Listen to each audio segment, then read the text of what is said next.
I never know what to wear. Nothing looks good on me. School should not be this hard. Other people don't have to struggle like this. I'm last to pick up my kids again. What's wrong with me? No one cares if I'm around. Would anyone even notice if I wasn't here?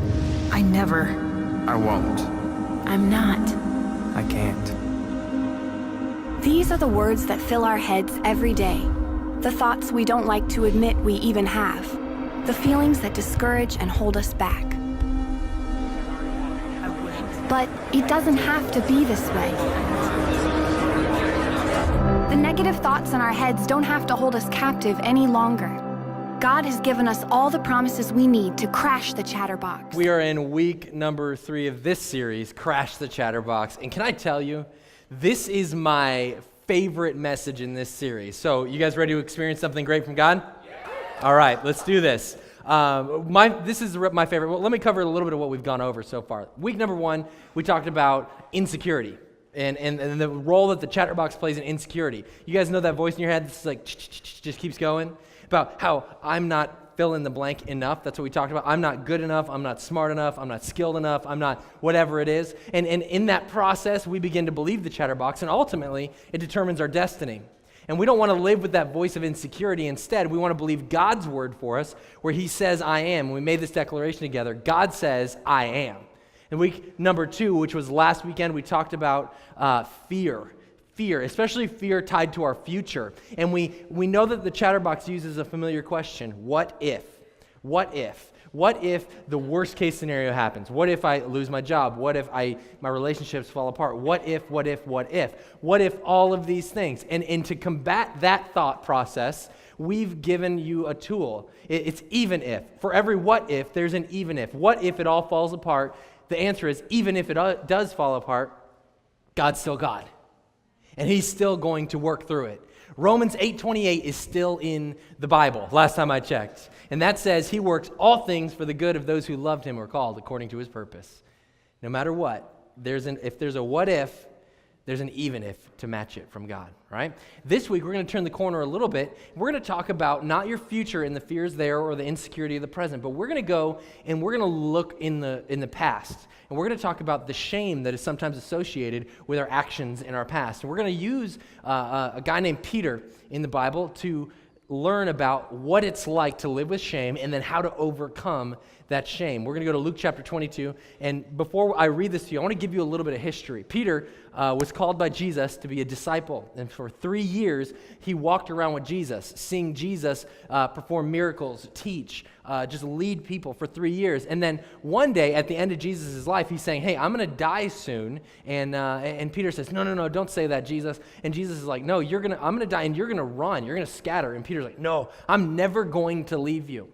I'm never going to forsake you, Jesus. And Jesus turns to him and says, by the time this night is over, you will deny me 3 times, and the rooster will crow as a symbol of that. And so here we are in Jesus is about to get arrested, or he's getting arrested right here. So they arrested him, that's Jesus, and led him to the high priest's home, and Peter followed at a distance. Now, let me pause for 1 second. Peter is a follower of Jesus. For 3 years, he's been following Jesus, and all of a sudden, things aren't going as well as they once were. So what does he do? Follow at a distance. Sometimes I think we do the same thing. Maybe not physically, but spiritually. When things don't go our way, maybe we just go, you know what, I'm going to skip church this week. Or if things are hard from a certain perspective, you just kind of go, okay, God, this is getting a little difficult. We start to follow at a distance. And when you're following at a distance, you're more susceptible to being kind of picked off, right? Look at what happens to Peter here. The guards lit a fire in the middle of the courtyard and sat around it, and Peter joined them there. A servant girl noticed him in the firelight and began staring at him.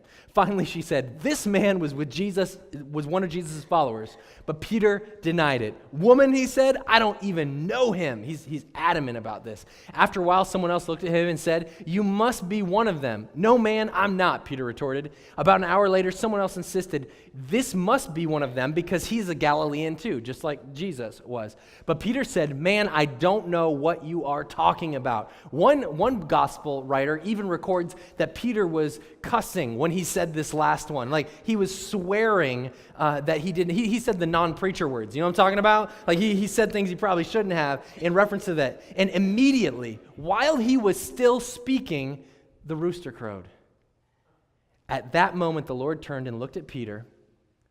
Suddenly, the Lord's words flashed through Peter's mind. Before the rooster crows tomorrow morning, you will deny 3 times that you even know me. And Peter left the courtyard weeping bitterly. Now, this is not the most uplifting way to start a sermon, right? And then he failed miserably and went away crying. That's not the best way to do it. But isn't that how we live sometimes, though? When we mess up, we kind of follow Jesus at a distance, and we mess up, and then we kind of end up in this mess. Well, that's where Peter is right now. He failed. But is that the reason why he wept bitterly? Is that the reason why he has this kind of sorrowful persona about him? No, I don't think that's it. I don't think it's the fact that he failed, because he's seen Jesus forgive even the worst of sinners. I think there was something else in play here, and I think that was the chatterbox. I think that was the shame associated with what the chatterbox words were doing to Peter here. And as soon as he messed up, the rooster crowed. And the chatterbox picked that up. And he began to say, you're not a real follower of Jesus. You messed up. You ought to be ashamed of yourself. You ever hear those kind of thoughts? There's something wrong with you, Peter. The chatterbox crows, and he crows. And every morning, Peter wakes up, and what does he hear in the morning? The rooster and the chatterbox at the same time. And the chatterbox is crowing in your ear, isn't he? You see that person on Facebook? And he reminds you, right? You drive by that place, you drive by that business, you hear a song that reminds you of a certain time in your life, and all of a sudden, all the shame comes flooding back in. Why?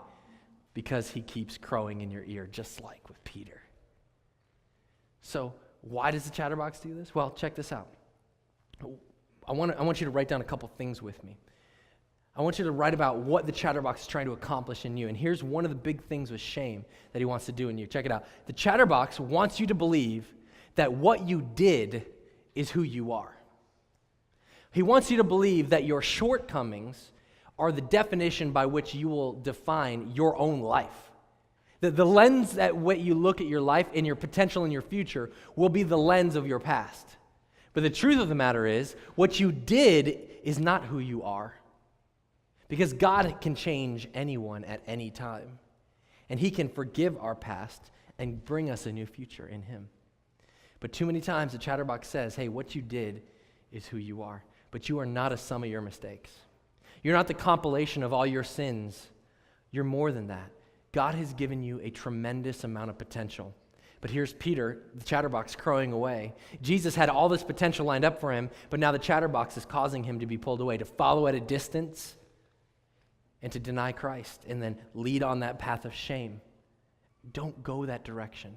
You aren't defined by what you've done wrong, but you are defined by a God who says he can do something great inside of you. He can wipe away the past and bring you something new. That's a good word, isn't it? So here's the question. Which voice are we going to listen to? Because we know that the chatterbox is there. But did you know that there's another voice? The voice of God that speaks to us? We call this the Holy Spirit. In the Bible, there's 2 terms or 2 words to describe the chatterbox and the Holy Spirit. Check this out. Which voice we believe? The accuser or the advocate? Let me explain these voices a little bit for you, okay? Revelation chapter 12 tells us about the accuser. Let me read it for you. Then I heard a loud voice shouting across the heavens, "It has come at last, salvation and power, the kingdom of our God, and the authority of his Christ." Okay, this is good stuff happening in the heavenly realms. "For the accuser of our brothers and sisters," who's he accusing? Us, right? The brothers and sisters, "has been thrown down to earth, the one who accuses them before God day and night." Have you ever been accused during the day? In your mind? Have you ever stayed up late at night and the accuser's voice keeps ringing in your ears? Yes, we experience this. He is relentless in his accusations against us. But he keeps going, and he keeps day and night accusing. And they have defeated him. You're not alone. You don't have to fight this battle on your own. You have defeated him by the blood of the Lamb, which is Jesus, and by their testimony, by the power of what God has already done in your life. But that's the accuser. The accuser wants to stand there and point his finger at you and say, these are the things you've done wrong. This is the shame you should be feeling because of your past. Here's the defining moment for who you are. It already happened and you are not good enough. That's the accuser pointing the finger. But then there's another person. There's the advocate. And we learn about him in John chapter 14. Jesus tells us about the advocate. If you love me, obey my commands. This is Jesus talking. And I will ask the Father, and he will give you another advocate. Someone to stand up for you, who will never leave you. He is the Holy Spirit who leads you into all truth. So there's two voices. The accuser, which stands up and points the finger and points out all the wrong and asks you and tells you to live in shame. But then there's the advocate that stands up and says, hold up. I'm standing on behalf of this individual. And your accusations are no longer true because Jesus died on the cross to forgive all of that you're pointing at them with, and wiped away all that sin and given them a fresh new start. There's an advocate. Let me give you some identifiers. When you hear the voice in your head, maybe it's the accuser, maybe it's the advocate, let me give you some tools to use to kind of help you identify which voice it is, all right? First one is for the accuser is condemnation. Whenever the accuser speaks to you, it's going to be in a condemning tone. It's always going to be a negative connotation. A condemnation is something that wants to keep you right where you are. It wants to pull you down more than it wants to pull you up. A condemnation pulls you down, which leads you to, the second word is paralyzed. You kind of feel like you're stuck.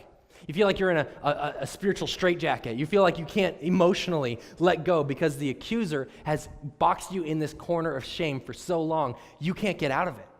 That's because of condemnation. That's because you're paralyzed, which leads to the next thing, which is concealment.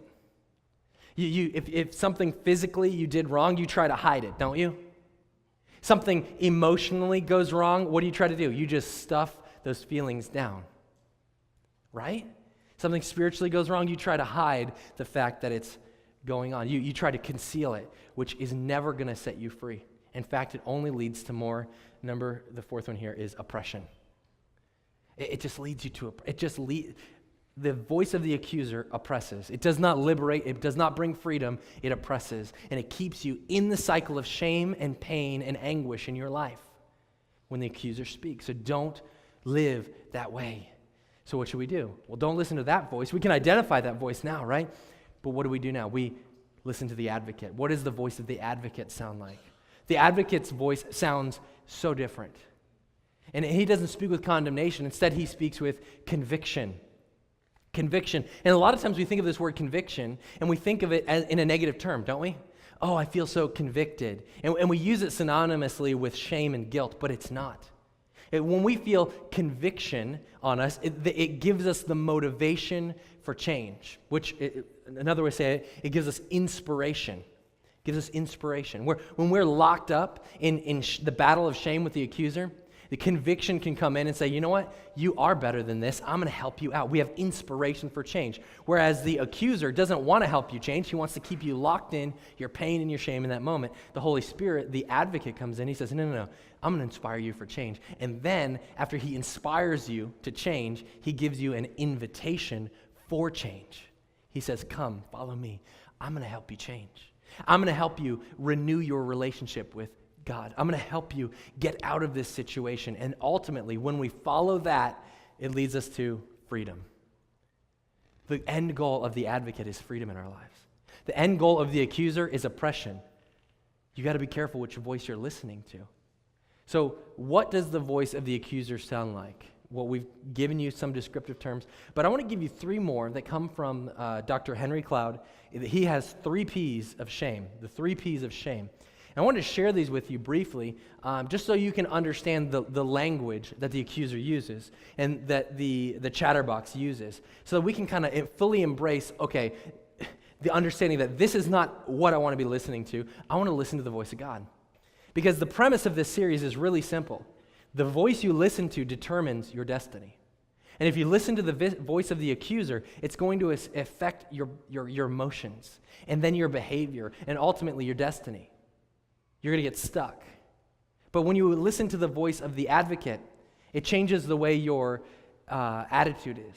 It gives you hope for the future. It changes your behavior and ultimately changes your destiny. There's two voices. You got to pick the right one. And the 3 P's of shame are going to help us identify which voice is speaking to us at any given time. All right? So check this out. Number 1 is personal. Personal. When the voice comes in, it's always personal. The accuser makes it personal. He kind of gives us that first person. You know what I'm talking about? That first person, I am so bad. It always starts with the I am, right? It always involves me. What's wrong with me? That's what it sounds like. Check it out. What is wrong with me? You ever ask yourself that question?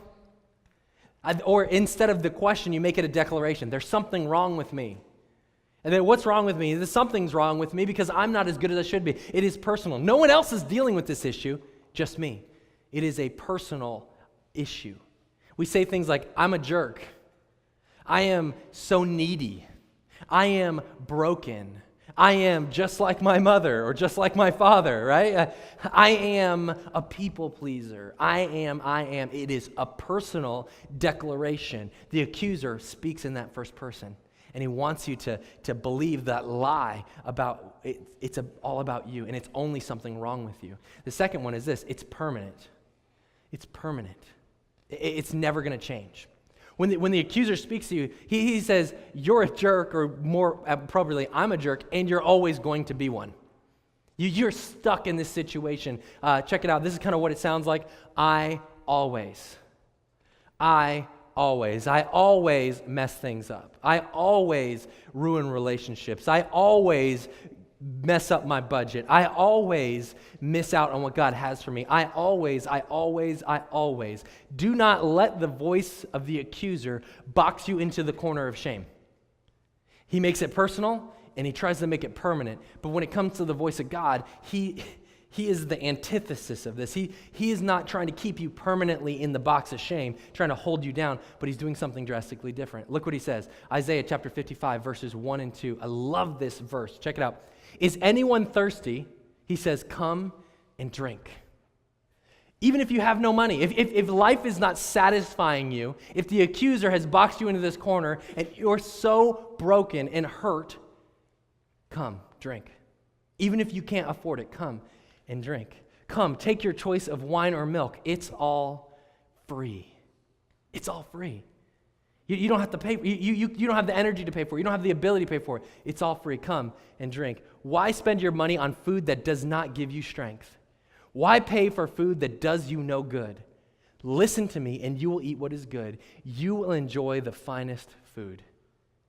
This is an invitation. If I ate healthy, would I be healthy physically? I'm glad you're talking back and forth with me, okay? Yes, I would.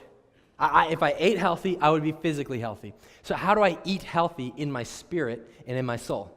You ever think about that? If I know how to physically get healthy, how do I spiritually and emotionally and in my soul get healthy? Right here. Listen to me. Listen to the advocate. Listen to him, and you will eat what is good. Does that make sense to you guys? You don't have the ability, you don't have money to pay for it. That's okay, it's free. Just listen to me, and you'll get healthy. Listen to me, and you're going to eat the finest of food. So here's what the accuser does, and here's what the advocate does. But let me give you kind of a word picture here. Say you're in a pig pen, and the pig pen represents your mistakes, your sin, in that kind of that box of shame. You know what I'm talking about? You're muddy, you're messy. And here's what the accuser says. Look what you got yourself into. You always do this. You know what? You're always going to be this way. You might as well just make your bed and lie in it right here, because you're never getting out of this pig pen. You might as well just accept it. You'll always be broke. You'll always have bad relationships. You'll always be distanced from God, right? That's what the accuser sounds like. But the advocate sounds more like this. He looks at us and goes, oh, no. You are not created for this. You may be there now, but come with me. Come, an invitation, come. Like, come and get cleaned up. I've got a destiny for you. I've got freedom for you. Come, get cleaned up. Let's get a change of clothes. Come, eat good. Listen to me. Listen to my voice, and you're going to eat the choice food. You're going to have a success. Do you see the difference between what conviction is doing through the advocate and what condemnation does through the accuser? You get that difference? Please say yes. Yes? Okay. Pretend like I'm talking to you guys, all right? I know you're just so serious. You're not asleep, right? You're eating. Okay, good. But that's the accuser. Third P of shame, check this out. It is pervasive, which means it's in everything. He tries to take over every area. Pervasive. It permeates every portion of your life because he's not satisfied simply with you saying, okay, my relationship with God is bad. He wants everything else to be bad too. He wants your relationships with others to be broken. He wants you to be unhealthy. He wants you to submit yourself to addictions. He wants you to just keep going down the line. He wants it to be pervasive. He wants it to be in every area of your life. And here's what it sounds like. The language of the accuser sounds like this. I mess up everything. See how it's personal? I mess up everything. It's permanent. It's always going to be this way. And it's pervasive. It's in every area of my life. Everything I touch is a disaster. So it's a complete disaster. It's over, right? I mess up everything. Now, there's a commercial out right now. It's kind of humorous to kind of illustrate this, but I want you to see the dominoes in this commercial, and then we're going to talk about it a little bit, okay? So the one thing happens, and then it just keeps escalating. That's what the accuser wants to do, the chatterbox wants to do with your shame. Check this out. When your cable goes out, you get stressed. When you get stressed, you need to get away. When you need to get away, you go for something exotic. When you go for something exotic, you get bitten by something exotic. When you get bitten by something exotic, things swell up. When things swell up, you can't go home. And when you can't go home, you become a local fisherman they call Big Fatty Face. Don't become a local fisherman they call Big Fatty Face. Get rid of cable and upgrade to DirecTV. Call 1-800-DirecTV. All right, that's a humorous illustration, right? But listen to this. When we listen to the accuser, we become Big Fatty Face. Does that make sense? We listen to one point of shame, and all of a sudden, his hooks are in. His foot's in the door, and he starts to go, oh yeah? Well, you're not only messed up there, you're messed up here too. And you messed up here too. And you messed up here too. And pretty soon, you can't even go back to your old life because you've taken too many steps away. That's what he wants you to believe. It is not permanent. It is not pervasive. It doesn't have to go into every area of your life because God has done something great in you. He's done something great for you. Before you ever asked for him, he took a step towards you. And he has a great destiny for you. But the goal of the chatterbox, the reason why he does all this, check it out. The goal of the chatterbox is to distract you from your destiny. The goal of the chatterbox is to distract you from your destiny, from the plan that God has for you, from the long-range goal, the future that he has for you. And the quickest way to sabotage your future is to remind you of your past, right? And the reason why he keeps reminding you of your past is because he's fearful of your future. Because when you really buy into what God has planned for you, he can't stop you anymore. He can try, but you know they're lies. And your future becomes great, and you begin to change the world around you, and he does not want you doing that. So he tries to box you in with shame. He tries to box you in with your past. In John chapter 21, we hear about Peter. And I know you guys thought I forgot about Peter way back at the beginning of the sermon, but I'm going to keep going with him, okay? Still crowing. Chatterbox still crowing in his life. Still reminding him how bad he is, how full of shame he is. But now in John chapter 21, we fast forward a little bit. Jesus has been sentenced to die. He's nailed to a cross. He's put in a tomb. He rises again on the third day. He's appeared to the disciples, including Peter, and then they find themselves kind of sitting around the disciples, and look what he says. Several of the disciples were there. Simon Peter, who's the guy we're talking about, Thomas, nicknamed the twin, Nathanael from Cana in Galilee, the sons of Zebedee, which were James and John, and two other disciples. Now, check this out. Simon Peter said, I'm going fishing. What was Peter before he met Jesus? A fisherman. So he's going back to fishing. And Jesus, when he called him, he says, you're not going to be a fisherman anymore. You're going to be a fisher of men. You get the change? You have an old life, and I'm calling you to a new life. But what happened in the middle? Peter messed up, and the chatterbox starts crowing in his life. And so what does he do? He goes back to his old life. Jesus called him to a new life, but when things got hard, what did he do? Went back to his old life. How many times have we done that? When things get kind of the way, they kind of get out of kilter, we kind of feel like the chatterbox is speaking to us with a shame, and we kind of get caught up in that. What do? We go back to our old life, don't we? But look what's happening. We'll go too, they said. And they went out on the boat, and they caught nothing all night. When you go back to your old life, what happens? Nothing. Nothing good anyway, right? You put in effort. You tried your hardest, and it's still not good. Don't go back to your old life. When things get tough, that's what he did. He caught nothing all night. But then here's the beautiful part coming up. A couple verses later, Jesus is now on the beach, and it's about sunrise, and he calls out to the disciples in the boat, and they don't even know it's him. And he says, have you caught anything? And they're like, of course not, no. And he says, well, why don't you take your nets from one side of the boat and throw them on the other side? And they have this giant catch of fish, and Peter goes, wait a minute, I know who this man is. And he sees that it's Jesus. And Peter jumps out of the boat, and he swims to shore, and all the other disciples get on shore, and then this happens. Check it out. After breakfast, Jesus asked Simon Peter, Simon, son of John, do you love me more than these? Now, it's hard to reference really what Jesus is talking about. He just said these. But in my mind, in my heart, I got to believe that when Jesus is saying, love me more than these, he's looking at the fish and the boats and the nets and in the old life, the life that defined Peter for so many years. But the last three were different. He goes, do you love me more than this old life that you've gone back to? Do you love me more than these? Yes, Lord, Peter replied. You know I love you. And look what Jesus says. Then feed my lambs. Peter was once a fisherman, and he was called to be a fisher of men. There's an old life and a new life. And when the new life didn't go the way he thought it would go, what did he do? He went back to his old life. And here's Jesus saying, no. I've got a new life for you. I've got something new. Do you love me more than all of this? Yes. He goes, okay. Then put your eyes back on the calling that I gave you. And he asks him again, check this out. Jesus repeated the question, Simon, son of John, do you love me? Yes, Lord, Peter said, you know I love you. What does he say? Then take care of my sheep. He says, then stop this and look towards then. Don't let the chatterbox hold you here. He continues.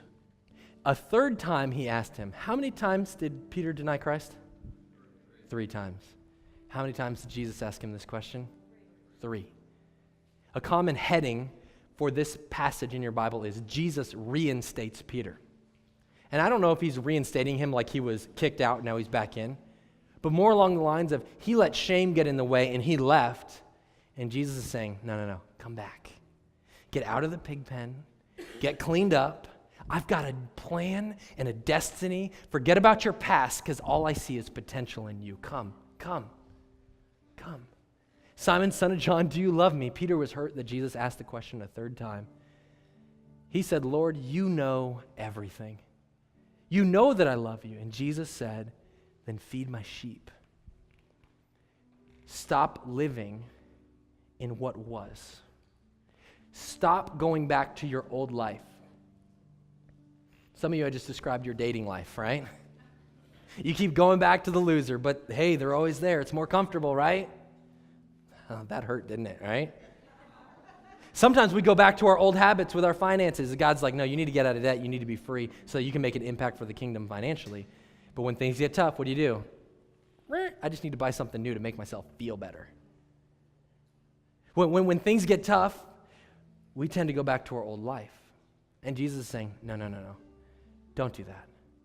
Press on. Press through. Because I don't see your past, I see your potential. I don't see all the hurt and the shame and all. I don't count that against you. What I do count is something for you.